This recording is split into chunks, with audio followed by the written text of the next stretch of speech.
আসলে সেন্ট ভেঞ্জারের একটি কন্ট্রাক্টের মাধ্যমে অনেক বছর আগে হাজার হাজার আত্মাকে বন্দী করে রাখা হয়েছিল। যদি ব্ল্যাক হার্ট সে কন্ট্রাক্টটি পেয়ে যায় তাহলে সে আরো বেশি শক্তিশালী হয়ে যাবে আর তাকে হারানো একেবারে অসম্ভব হয়ে যাবে। এদিকে জনিও দিন দিন আরো কঠিন লেভেলের স্ট্যান্ড করছিল, আর এজন্য প্রতিদিন অনেক রিপোর্টার তার কাছে ইন্টারভিউ নিতে আসতো। কিন্তু জনি কাউকে ইন্টারভিউ দিতে চাইতো না। তবে সেই দিন সে একটি মেয়েকে দেখতে পায়, আর তাকে দেখতে পেয়ে জনি পুরো চমকে যায়, কারণ সে আর অন্য কেউ নয় বরং তার এক্স গার্লফ্রেন্ড রক্সি। এতদিন পরে রক্সিকে দেখতে পেয়ে জনি খুব খুশি হয়, তাই সে রক্সিকে ইন্টারভিউ নিতে দেয়। তবে রক্সি জনির স্ট্যান্ড না দেখে সেখান থেকে চলে যায়, কারণ কিছু বছর আগে জনি তাকে ফেলে চলে গিয়েছিল, তাই রক্সি এখনো তার উপর রেগেছিল। এদিকে জনি এবার স্ট্যান্ড করতে শুরু করে, আর আজকে গাড়ি নয় বরং সে অনেক হেলিকপ্টারের উপর থেকে ঝাঁপ দেবে, আর আগের মতোই খুব সহজে এই স্ট্যান্ডকে সে করে ফেলে।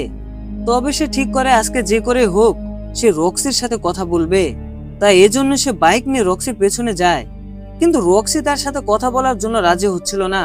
তখন জনি সেখানে কিছু স্ট্যান্ড দেখাতে থাকে, ফলে রক্সিকে সে আরো ইমপ্রেস করে ফেলে, আর জনি রক্সিকে একটা কিস করে দেয়।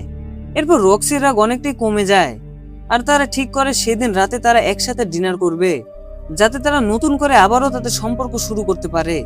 এরপর সেদিন সন্ধ্যাবেলায় জনি রেডি হচ্ছিল রক্সির সাথে ডেটে যাওয়ার জন্য, কিন্তু এমন সময় সে লক্ষ্য করে তার হাত লাল হয়ে গরম হয়ে যাচ্ছে। তাই পানি দিয়ে সে তার হাত ধোয়ার চেষ্টা করে, কিন্তু পানি লাগাতে তার হাত থেকে ধোঁয়া উঠতে থাকে। এমন সময় সে শুনতে পায় বাইরে থেকে কেউ যেন তার নাম ধরে ডাকছে, ফলে সে বাইরে চলে আসে, কিন্তু বাইরে এসে সে কাউকেই দেখতে পায় না।